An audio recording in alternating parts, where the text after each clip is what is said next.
So with all of the offseason trades, free agency signings, and Woj and Shams bombs, we've gotten an idea of the clear top tier teams heading into the upcoming NBA season. It's also somewhat clear what teams are legitimate contenders to win the NBA championship in 2020. The main reason there's more excitement about this season compared to previous years is because for the first time in a while, there's real balance in the league. It's more wide open as opposed to a Warrior super team that's been dominating the past few years.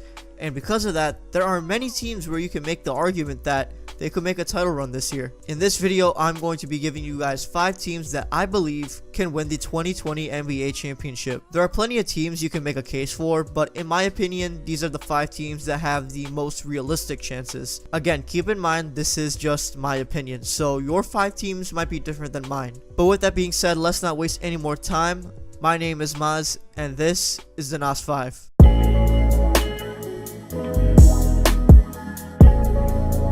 So before I actually get into the 5, I want to talk about my honorable mention, and that is the Golden State Warriors. Despite losing Kevin Durant and Klay for a majority of the season, they're still a top team in my opinion. The acquisition of D'Angelo Russell does make a difference, and those two will make it work in my opinion. I think it's completely stupid to completely write them off because they're still a solid team, and this time they have something to prove, specifically Stephen Curry. Steph will have a chip on his shoulder all year, and I think that he can really prove himself to be the great player that he is. I do think the Warriors will make the playoffs fairly easily, and if Klay does come back by that time, you have a team with Stephen Curry, Klay Thompson, D'Angelo Russell, Draymond Green, and more. That's a team that can go far in the playoffs, and I think they'll be right there in the mix competing with the other top dogs in the West. Despite losing Durant, and despite Klay being hurt, the Warriors are still a team that will be in the conversation this season, and I have no doubt about that.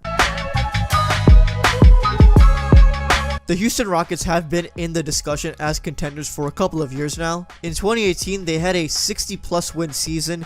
James Harden was the MVP, but they lost in 7 games to the Warriors in the conference finals. In 2019, they had a 50-plus win season.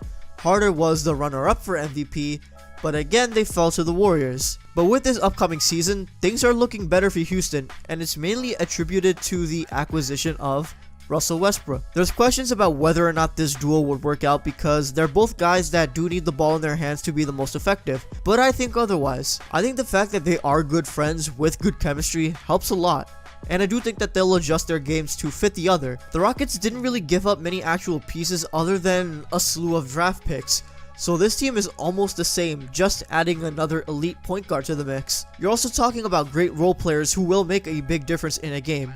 You have guys like Clint Capella, Eric Gordon, PJ Tucker, Gerald Green, and more. This is the team that, assuming the duo works out, can finally get over that hump that they've been looking to get over for years now. This is, in my view, a top 3 team in the West, and they will A, do really well if healthy, and B, be really fun to watch. Acquiring Westbrook was an A+ move, and it will really help the Rockets this season. The Philadelphia 76ers are also another team that has been in the discussion as contenders, and it makes sense. Ben Simmons, Joel Embiid, solid role players. They're a great team that was 1 game winner away from going to the Western Conference Finals last year. In this offseason, they have made solid moves. While losing Jimmy Butler, they also acquired Al Horford, who is another big man to go along with Embiid, making the front court one of the best in the league. And I don't want to rehash it, but there's always talk about how Simmons is a jump shot away from being an elite player in the league, but to be honest, it's true. The good news is that there has been some video this summer of Simmons playing, and he's actually was hitting some threes and some mid-range shots. So if he's able to translate that to the actual NBA, then man, he's a threat. Adding him with Embiid, Horford, Tobias Harris, and company, this is a team that can really compete. They are a clear top 2 team in the East right now, and it's fair to say that they are a real contender, and this upcoming season is a wasted opportunity if the Sixers don't, at the very least, make the conference finals, let alone the finals.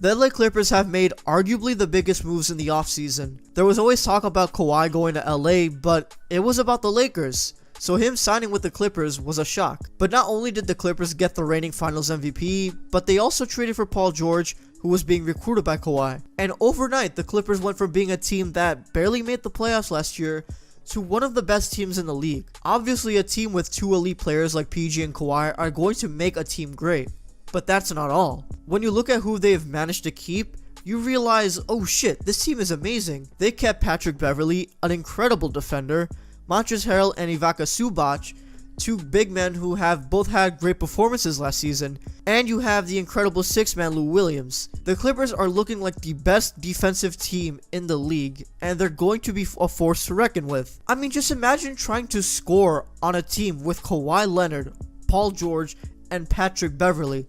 Good luck. This team will have a great season if healthy, and they are without a doubt one of the top teams to most likely win it all next year.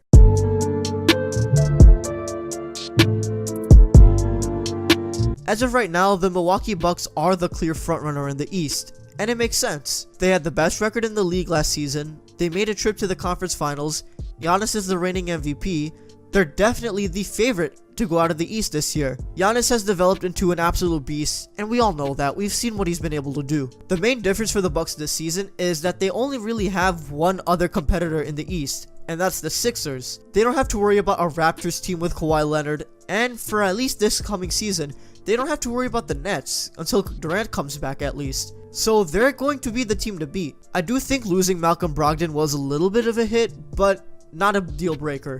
In the offseason, they have been able to acquire Robin Lopez, Thanasis Antetokounmpo, and Kyle Korver. Honestly, I do think the Kyle Korver move specifically was good for the Bucks because last year, Nikola Mirotic was great for them. He was able to come off the bench and be an effective high-volume shooter, and Kyle Korver is known for that, so he's going to be able to come in and fill the role for Mirotic. I mean, this is a team with the reigning MVP, a second All-Star, great coaching, great role players. They are without a doubt a championship contender, and they will be in the discussion all year long.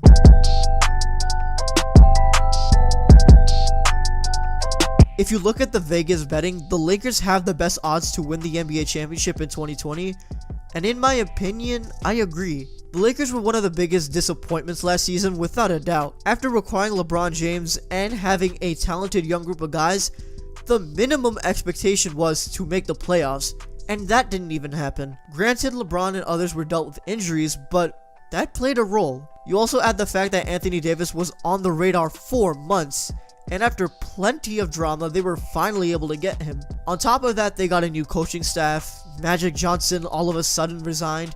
Things were just weird in the Lakers camp, but I think that this is the best time for them to bounce back. With LeBron not in the playoffs, we got a taste of what the league would look like without him, and I think LeBron deep down knows that. I feel that LeBron wants to remind people that he is one of the greatest to ever play the game, and this season, I think he'll prove it. LeBron has a team around him that's arguably a hell of a lot better than last year. He has a second All-Star with him and Anthony Davis, a talented young star with a lot of potential in Kyle Kuzma, on top of a group of role players who can each help LeBron in some way. Now, obviously, you have the recent news that DeMarcus Cousins, tore his ACL, and that is definitely a big blow to the Lakers, and they do definitely need to find another solid big man because JaVale McGee alone isn't going to be enough. But again, I don't think that this injury is necessarily a time where you can write the year off for the Lakers. I think LeBron will remind everyone this year who he is, and in my personal opinion, as of right now, the LA Lakers have the best shot at winning the 2020 NBA championship. Thank you guys so much for watching this video. I want you guys to keep in mind that this is all speculation, so I could be right or wrong. It's just my opinion. So if you agree or disagree, I'd love to hear from you guys in the comment section, so please be sure to do that. I also want to let you guys know that 2K20 is coming soon. The demo is out, and I will be doing all things 2K20 on my second channel. You definitely don't want to miss it. I cannot wait to have all the amazing content out. I have so much stuff planned, and I can't wait to actually make it happen. So please show some love to that channel. I'll leave a link in the description below. I'd really appreciate it if you did. If you enjoyed this video, please be sure to leave a like and subscribe for more NBA content like this. Thank you guys for watching, and I'll see you guys in the next one. Peace.